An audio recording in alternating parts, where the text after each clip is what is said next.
मनीष सिसोदिया का आरोप, पीएम मोदी ने सीबीआई ईडी को छापेमारी के लिए 15 लोगों की दी सूची, कई आप नेता शामिल। दिल्ली के उप मुख्यमंत्री मनीष सिसोदिया ने कहा कि पीएम मोदी के निशाने पर 15 लोग हैं। उन्होंने आरोप लगाया कि इन लोगों के खिलाफ ईडी, सीबीआई और दिल्ली पुलिस को छापा मारने और फर्जी केस बनाने का आदेश दिया है। सिसोदिया ने कहा कि इस लिस्ट में कुछ नाम आप पार्टी के नेताओं के भी है। मनीष सिसोदिया ने कहा कि हमें जानकारी बहुत ही विश्वसनीय सूत्र से मिली है। सिसोदिया ने कहा कि इससे साफ हो गया है कि बीजेपी आपकी बढ़ती लोकप्रियता से डर गई है। उप मुख्यमंत्री ने कहा कि ये लोग आपको निशाना बनाने की कोशिश में एक बार फिर असफल होंगे। उन्होंने कहा कि आम आदमी पार्टी सच्चाई की राजनीति करती है। सिसोदिया ने कहा कि मोदी जी आप अपनी सीबीआई भेज लीजिए, ईडी भेज लीजिए, आप अपने इनकम टैक्स डिपार्टमेंट को भेज लीजिए, हम सबका स्वागत करते हैं। बहुत ही रिलायबल सोर्सेज से पता चला है कि प्रधानमंत्री नरेंद्र मोदी जी ने 15 लोगों की लिस्ट सीबीआई को, ईडी को और दिल्ली पुलिस के कमिश्नर राकेश अस्थाना जी को सौंपी है कि इन 15 लोगों को रेड करके इनके ऊपर रेड डालो, इनके ऊपर झूठे मुकदमे लगाओ, इन्हें फर्जी मुकदमों में फंसाओ और इनको बर्बाद करना है।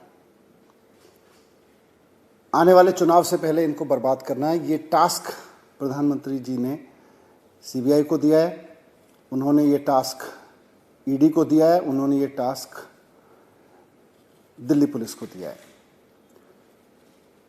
उनसे कहा गया है कि कुछ भी करो, झूठे मुकदमे लगाओ, चाहे इनके ऊपर, चाहे झूठे केस लगाओ। ये 15 लोग जो हैं, इनमें जो हमारे रिलायबल सोर्सेज ने हमको बताया कि इन 15 लोगों में कई नाम आम आदमी पार्टी के भी हैं। इनके बारे में कहा गया है कि इनको बर्बाद करो क्योंकि आने वाले चुनाव में ये बड़ा खतरा बन सकते हैं।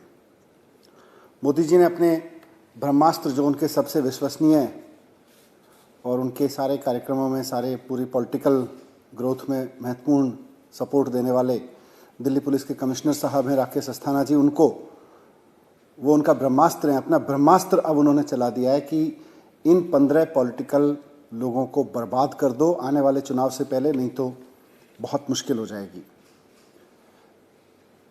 और हमें यह भी बताया गया कि राकेश अस्थाना जी ने तो प्रॉमिस किया है कि इन 15 लोगों को आने वाले चुनाव से पहले चाहे जैसे भी केस लगाने पड़े, जो भी करना पड़े, इनके खिलाफ रेड डालनी पड़े, इनको अरेस्ट करना पड़े, पूरी तरह से इनको बर्बाद कर देंगे। इस इंफॉर्मेशन के बारे में मैं सिर्फ इतना कहना चाहता हूँ, इस एक्शन के बारे में और इस मंशा के बारे में, कि आम आदमी पार्टी सच्चाई और ईमानदारी की राजनीति करती है। मोदी जी आप अपनी पुलिस भेज लीजिए, आप अपनी सीबीआई भेज लीजिए, आप अपने इनकम टैक्स डिपार्टमेंट को भेज लीजिए, आप ईडी को भेज लीजिए, आपने पहले भी सारे डिपार्टमेंट भेजे हैं, आप फिर से भेज लीजिए। हम सबका स्वागत करते हैं क्योंकि हम ईमानदारी की राजनीति करते हैं, हम सच्चाई की राजनीति करते हैं। हम उनका स्वागत करेंगे। आपको जो चाहे जांच करा लीजिए हमारे खिलाफ, आप हमारे खिलाफ जितना चाहे मुकदमे करा लीजिए, फर्जी मुकदमे, फर्जी रेड, फर्जी अरेस्ट, जितना करा लीजिए। आम आदमी पार्टी अपनी सच्चाई की राजनीति पर डिगी रहेगी, अटल रहेगी, उससे डिगेगी नहीं। लेकिन उनका स्वागत करते हुए आपकी तमाम सीबीआई का, पुलिस का, ईडी का, इनकम टैक्स का, सबका स्वागत करते हुए हम प्रधानमंत्री जी से पूछना चाहेंगे कि आपने पहले भी बहुत रेड कराई है हमारे ऊपर। खुद मेरे घर पे 2 बार सीबीआई की रेड हो चुकी है, 6-6 घंटे मेरे घर सीबीआई की रेड हुई है। आप देश को बताएंगे कि क्या मिला उसमें, कुछ निकला उसमें, क्या नतीजा निकला उसका। सत्येंद्र जैन जी के खिलाफ में 12 केस सीबीआई में दर्ज कर रखे हैं, क्या निकला उसमें। हमारे 21 एमएलएज के खिलाफ फर्जी मुकदमे, फर्जी केसेस बना बना के उनको अरेस्ट करके जेल में रखा गया।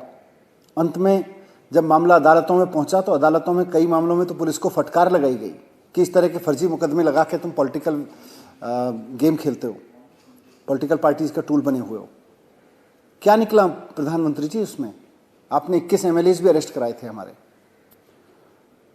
आपने चीफ मिनिस्टर के खिलाफ साजिशें रचवाई, उनके दफ्तर पे सीबीआई की रेड हुई, उनके घर में पुलिस का छापा पड़ा, उनके बेडरूम में भी पुलिस घुसा दी आपने। पहली बार ऐसा हुआ देश के चीफ मिनिस्टर के घर में पुलिस घुसी, उनके बेडरूम तक में पुलिस पहुंचा दी आपने। बाद में कोर्ट ने छोड़ दिया, बल्कि कोर्ट ने लताड़ भी लगाई पुलिस को। मैं पूछना चाहता हूं प्रधानमंत्री जी, इन रेड्स का क्या निकला? इन छापों का, इन अरेस्ट का क्या निकला आखिरकार? ये पुलिस के सहारे, दिल्ली पुलिस, ये इनकम टैक्स के सहारे कब तक सरकारें जीतते रहेंगे आप? वैसे आपकी मर्जी है, बाकी तो मैं यही कहूँगा कि आपकी मर्जी है। बस हम तो आपसे ये रिक्वेस्ट करेंगे कि हम आपकी इन फोर्सेस का स्वागत करेंगे, और जैसा पहले भी आपने बहुत बार कोशिश की जिनका मैंने जिक्र किया, निकलेगा इस बार भी कुछ नहीं, आप करा लीजिए जितनी रेड करानी है।